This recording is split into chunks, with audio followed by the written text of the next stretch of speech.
Notre fils avait fait une tentative de suicide, donc il avait avalé des tonnes de médicaments. Il s'est retrouvé aux urgences. Il était entre la vie et la mort. Et franchement, ce jour-là, je me suis dit, on ne le gardera pas longtemps. Et on a quitté l'hôpital vers minuit. On est rentré comme des âmes en peine. Et le lendemain, à 10h, petit coup de fil de l'hôpital. Voilà, vous pouvez venir le reprendre. Bah oui. Alors arrivé là, en fait, on n'a jamais trouvé la moindre personne pour nous dire voilà comment ça s'est passé, voilà ce qui va se passer, voilà ce que nous vous proposons. Donc nous avons repris notre fils qui était là tout seul avec son petit sachet plastique au milieu du couloir et on est revenu chez nous comme deux âmes en peine en se demandant que va-t-on faire. Les premiers mois où il était le plus difficile à gérer parce qu'il n'était pas médicamenté, on était tout seul. On a dû se débrouiller tout seul, il n'y avait personne. Il voyait le psychiatre toutes les 3 semaines, il disait « Ah, ça va pas très bien ». Ben non, on sait bien que ça va pas très bien. Et on a attendu comme ça, qu'il soit enfin pris en charge, et ça a duré, je ne sais pas, 6 mois peut-être. Oui, pendant 5 mois, il a été déscolarisé à la maison et envoyé un psychiatre une fois par mois. En hallucination totale, ouais. Il fallait gérer ça. Voilà. On l'a conduit l'après-midi, le médecin est arrivé le lendemain.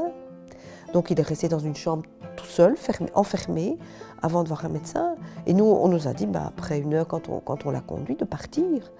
Et tout est bouclé, hein, là. Sans information aucune. Hein. Pas, au téléphone, on ne répond pas. On pouvait venir le voir à certaines heures. Et on devait rentrer dans l'unité, sonner, enfin on ouvre les portes, enfin, etc.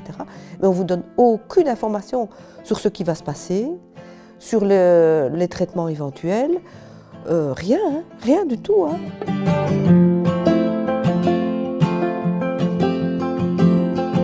La démarche médicale qui serait d'isoler un patient de son milieu familial pour bien le mettre dans un endroit tout neuf, tout propre, tout clean, pour essayer de mieux comprendre sa problématique, ça ne tient pas la route. Je travaille avec les équipes mobiles, donc je vais beaucoup à domicile. C'est clair qu'en allant à domicile, on comprend 50 fois plus vite quelle est la problématique du patient. On a accès à des tas d'éléments auxquels on n'a pas accès autrement. Donc c'est clair que pour bien comprendre une situation clinique, déjà, l'entourage est particulièrement important.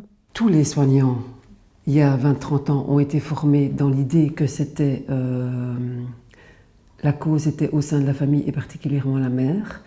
Maintenant, toutes les études scientifiques des pays entiers, notamment anglo-saxons, montrent à quel point c'est complètement erroné de penser comme ça, et c'est complètement non seulement erroné, mais ça a fait des dégâts au-delà de l'inimaginable. On sait maintenant à quel point il y a des facteurs génétiques déterminants dans l'apparition du trouble et qui n'ont absolument rien à voir avec une quelconque éducation ou un quelconque milieu familial, puisque de toute façon, ces troubles concernent l'entièreté de la population, quel que soit l'endroit dans le monde, quel que soit le milieu social, quel que soit le contexte de vie. La politique du bouc émissaire, elle est dépassée, et donc les soignants ont fait énormément de tort.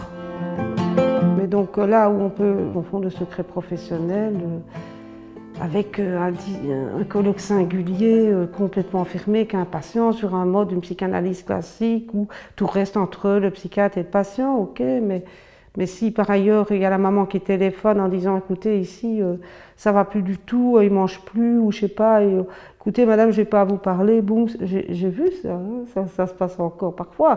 Ou alors quand la personne est hospitalisée, ben voilà, on est sur les soins.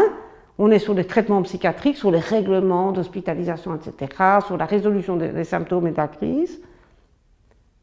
Mais je pense que les proches sont mis un peu dans la salle d'attente à l'écart. Hein. Et que là, la culture change, mais il faut le temps. Hein. Exclure la famille, c'est d'un grand confort pour les soignants. Hein. Très grand confort. Parce qu'évidemment, les familles posent des questions. Et évidemment, il faut avoir l'honnêteté de le reconnaître. Elles ne sont pas toujours bien gentilles, bien souriantes, bien polies. Hein. Elles sont dans leur désarroi, elles sont parfois violentes. J'ai peut-être parfois mal réagi aussi par rapport à des familles. Et j'ai parfois eu du mal avec certaines familles. Hein. J'aime bien aussi parler de ce qui ne va pas. Et parce que parfois, on a des familles qui qui nous tombent dessus, ils sont très fâchés, ou ils sont très tristes, ou alors, mais enfin, mais... Et t'es là, tu dis, mais enfin, mais je fais ce que je peux, quoi. Vous voyez, c'est parfois pas si simple.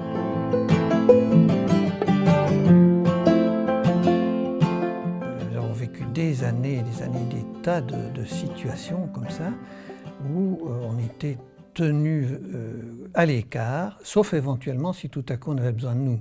À la sortie de l'hôpital, il n'y a pas de solution, il faudra qu'il rentre en famille, alors on vous appelle pour discuter un petit peu, mais on ne vous a pas associé avant à la préparation. Donc notre expérience de famille, enfin moi je dirais que c'est un fiasco complet, un manque complet de dialogue, alors que les familles ont besoin d'informations, de conseils, en tout cas quand elles ont leur enfant chez elles, il faut qu'elles sachent comment se comporter. C'est une véritable catastrophe.